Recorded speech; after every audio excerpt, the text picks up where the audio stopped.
प्यारे बच्चों, जैसा कि आप जानते हैं, एक चैप्टर जो क्लास 8 का है उसका नाम है heat transfer and thermal expansion.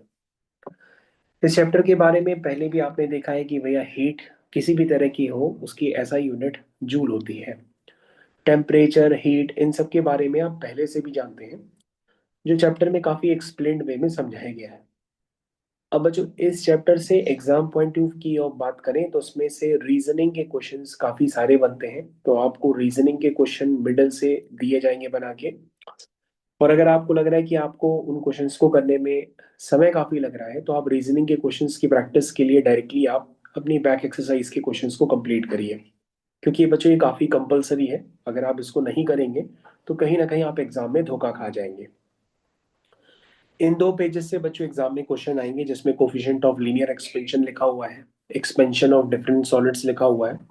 इसमें बच्चों खूब सारे बैक एक्सरसाइज क्वेश्चन में रीजनिंग क्वेश्चंस भी बनाए गए हैं, तो ये आपको अच्छे से तैयार करना ही पड़ेगा। इसमें आप कोई भी रिस्क नहीं ले सकते हैं। तो आप देख सकते हैं चैप्टर की लेंथ भी काफी ज्यादा है। चलिए ठीक है बच्चों, सबसे पहले हम लोग क्या करते हैं, कुछ इंपॉर्टेंट बातों को पढ़ते हैं और उससे अपना काम कंप्लीट करते हैं। चलिए बच्चों, तो सबसे पहले बच्चों आपको यहाँ पर कुछ बातें मैं काफी कॉमन वे से बताता हूँ। आप जरा उन बातों को ढंग से समझिएगा। तो सबसे पहली बात जिसका मैं आपसे डिस्कशन करने जा रहा हूँ, this is coefficient of linear expansion. ये है बच्चों कोफिशिएंट ऑफ लीनियर एक्सपेंशन। जरा समझिएगा इसमें क्या लिखा हुआ है।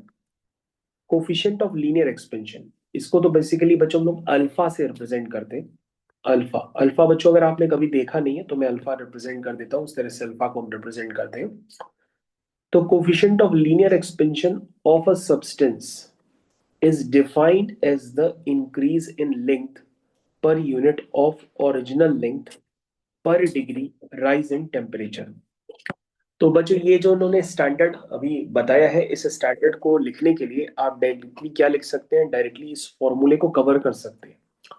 क्योंकि फॉर्मूले को कवर करेंगे तो आपको समझ में आ रहा है कि ऊपर क्या है, L2 माइनस L1 यानी कि change in length.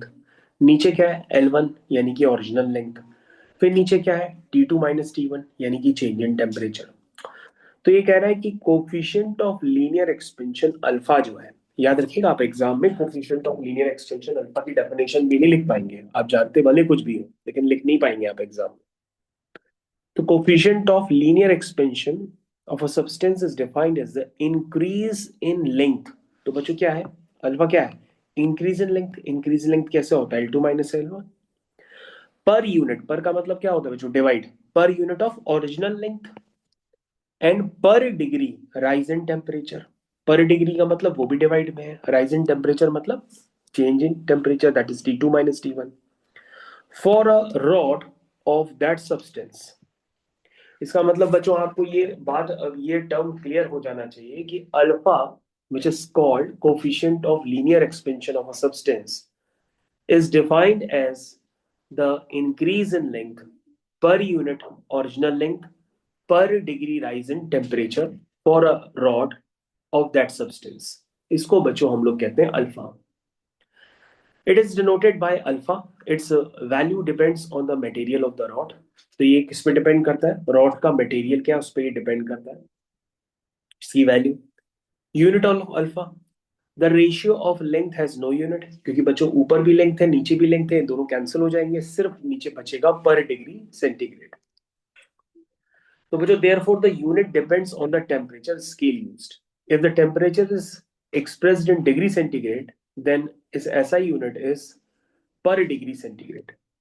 SI unit of coefficient of linear expansion is per degree Kelvin।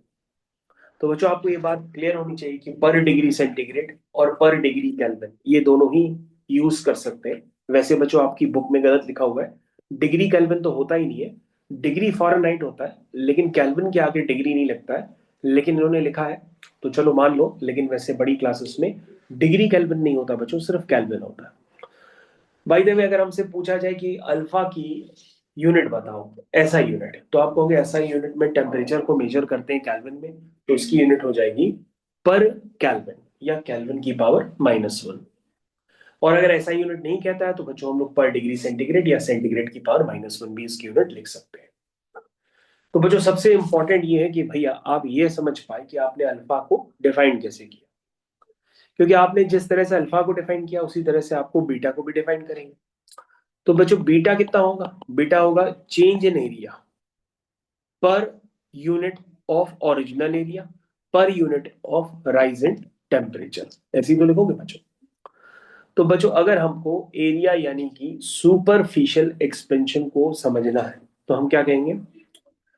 The coefficient of superficial expansion of a substance is the ratio of increase in area of a body per degree rise in temperature to its unit area.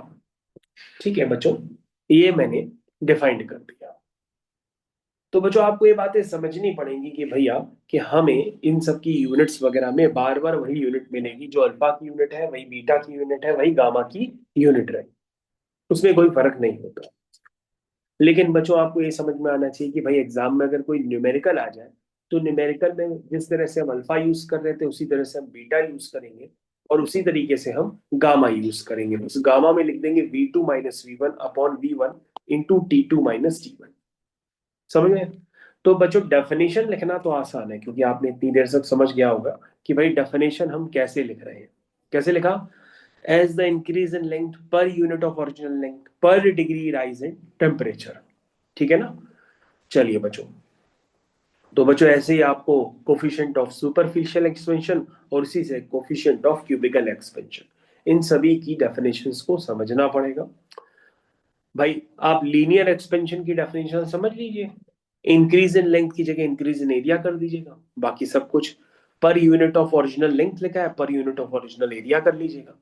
पर degree rise in temperature है वो same रहेगा for a rod of that substance. हो गया, ऐसा unit आपको बताई दी, वो तीनों के लिए सेम है। तो बच्चों आपको ये पार्ट समझना काफी इंपॉर्टेंट है कि भैया अल्फा बीटा गामा यानी कि coefficient of linear expansion, coefficient of superficial expansion, कुछ ना कुछ एग्जाम में आएगा जरूर। और बच्चों मैंने आपको पहले ही बता दिया है कि अल्फा की वैल्यू भी डिपेंड करती है सब्सटेंस के मटेरियल पर और बीटा की वैल्यू भी डिपेंड करती है सब्सटेंस के मटेरियल पर। ये बच्चों बीटा गामा ये तीनों में ही ये प्रॉपर्टी होती है। तो बच्चों आपको ये पार्ट क्लियर होना चाहिए कि मैं आपको क्या इतनी देर से समझाने का प्रयास कर रहा हूँ। ठीक है? तो बच्चों अगर आप एक्चुअली में देखना चाहो तो एक्चुअली में दिखता भी है कि पहले वॉल्यूम बी तक V1 था, कुछ टेम्परेचर T1 पे जैसे ही आपने टेम्परेचर T2 दे दिया तो वॉल्यूम बढ़ के कितना हो गया? V2। तो बच्चों नया वॉल्यूम क्या था? तो नया वॉल्यूम आप सबको दिखना चाहिए, ये है बच्चों नया वॉल्यूम जो इसके अंदर मैं मार्क कर रहा हूँ, है ना? ये आपका क्या है? नया वॉल्यूम। और बच्चों पहले वाला वॉल्यूम क्या था? ये बच्चों पहले वाला वॉल्यूम था कि नहीं, जिसको मैं ब्लू कलर से मार्क कर रहा हूँ। और अगर मैं इनको माइनस कर देता हूं तो हमारे पास चेंज इन वॉल्यूम निकल के आएगा जो आपको सिर्फ रेड कलर का नजर आ रहा है कि नहीं है? तो बच्चों ये वाला पार्ट क्या कहलाएगा? चेंज इन वॉल्यूम, जिसको आप क्या कह सकते हैं? V2 - V। मेरे ख्याल से आपको सबको समझ में ये पार्ट आ भी गया होगा कि भाई एग्जाम में आपने जितनी भी ताकत दिखानी हो वो दिखाइए लेकिन करके सही आइएगा। अब बच्चों यहां पर देखो क्या लिखा है, कुछ बातों का डिस्कशन अभी जारी रखते हैं, उन्हें भी आपको समझना पड़ेगा। अब बच्चों यहाँ पे क्या लिखा है? यहाँ पे लिखा है एक्सपेंशन ऑफ डिफरेंट सॉलिड्स। क्या लिखा है? Solids having the same dimensions, solids having the same dimensions but composed of different material show unequal expansion when heated through the same temperature range। ठीक है बच्चों, सभी सॉलिड्स में एक्सपेंशन अलग अलग होता है क्योंकि सबका मटेरियल अलग अलग होता है, तो उसने बात सही लिखी है। लेकिन फिर क्या लिखा रहा है? To show the brass expands more than iron. एक इसने एक्सपेरिमेंट किया है जिसमें शो करके दिखाएगा कि ब्रास जो है आयरन से ज्यादा एक्सपेंड करता है। तो बच्चों ब्रास किसका एलॉय होता है? ब्रास में क्या होता है? कॉपर और जिंक। चलो बच्चों आपने बताया कॉपर और जिंक, एक बार आप कंफर्म भी कर लीजिएगा ये सही है कि नहीं। A bimetallic strip consists of strips of brass and iron of same length। ठीक है बच्चों, तो बच्चों ये ध्यान से देखिए, ये एक ऊपर वाली जो है ब्रास की है, नीचे वाली आयरन की है। A bimetallic strip consists of strip of brass and iron of same length, either welded or riveted together so that on heating they do not slip sideways, ठीक है, उनको हीट किया जाए। तो कह रहा है on heating the strip bends in such a way that brass is on the outside and iron is on the inside, ठीक है ना। This is because brass expand by a greater amount when heated through a same rise of temperature। तो बच्चों ये कह रहा है कि अगर हम ब्रास को एक्सपेंड करते हैं तो ब्रास जो है आयरन से ज्यादा एक्सपेंशन करते हैं सेम टेम्परेचर पर। यानी कि इनिशियल T1 टेम्परेचर पर दोनों की लेंथ सेम थी, लेकिन T2 टेम्परेचर पे सबसे ज्यादा एक्सपेंशन किसने किया है? ब्रास ने किया, है ना। तो बच्चों अगर हम लोग इस तरह से आकार बनाएंगे तो ये आकार फेवरेबल है, क्यों? क्योंकि इसमें ब्रास को हम ज्यादा मोल्ड कर सकते हैं, ज्यादा घुमा सकते हैं, ज्यादा टिल्ट कर सकते हैं। तो बच्चों ये बात आपको समझ में आनी चाहिए। On cooling, the bimetallic strip bends in such a way brass is on the same inner side and iron on the outside। ठीक है बच्चों। तो बच्चों आप देखिए कूलिंग पे क्या हो रहा है और हीटिंग पे क्या हो रहा है। हीटिंग और कूलिंग का शेप देखिए अलग अलग है। ये बाईमेटेलिक स्ट्रिप है। बाईमेटेलिक स्ट्रिप का मतलब जो होता है बच्चों, बाईमेटिक मतलब दो मटेरियल से मिलकर के स्ट्रिप बनी होती है, इसलिए हम उसको बाईमेटेलिक स्ट्रिप कहते हैं। तो बच्चों आपको ये बात समझ में आनी चाहिए कि भैया कि हीट करने पर एक्सपेंशन कैसे हो रहा है और कूल करने पर कैसे हो रहा है, ये दोनों बातें आपको क्लियर होनी चाहिए, ठीक है। तो हीट करने पर एक्सपेंशन सबसे ज्यादा किसमें होता है? ब्रास में। और कूल करने पे क्या हो रहा है? कूल करने पर आप देखिए this is because brass contracts by a greater amount than its length decrease by a larger amount than the iron strip and the same range of temperature. तो बच्चों ये पार्ट आपको क्या समझ में आया? बताओ भाई, बताओ मैंने क्या एक्सप्लेन किया, बता सकती हो अभी? यही कि ब्रास मतलब ज्यादा एक्सपैंड होता है हीटिंग में। और कूलिंग में क्या होता है? और कूलिंग में कॉन्ट्रैक्ट होता है। कूलिंग में कॉन्ट्रैक्ट होता है। किससे? आयरन से ज्यादा? बराबर। बराबर? नहीं मतलब हाँ, ज्यादा होता है। आयरन से ज्यादा होता है कम होता है? कम होता है।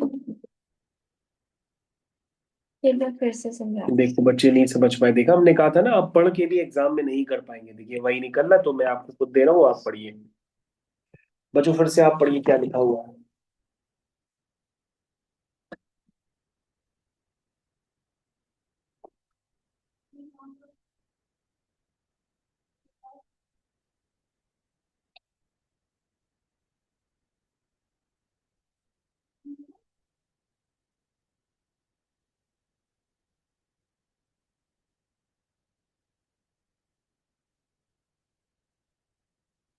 इंडिया तो ले लेंगे।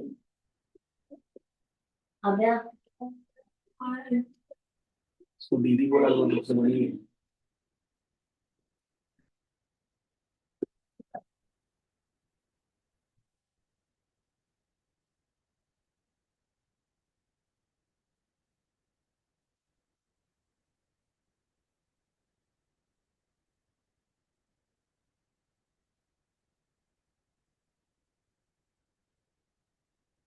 तो बच्चों फाइनली आपको समझ में आ गया होगा हीट और कूल करने पर क्या होता है। तो बता सकते हैं हीट और कूल करने पे क्या होता है?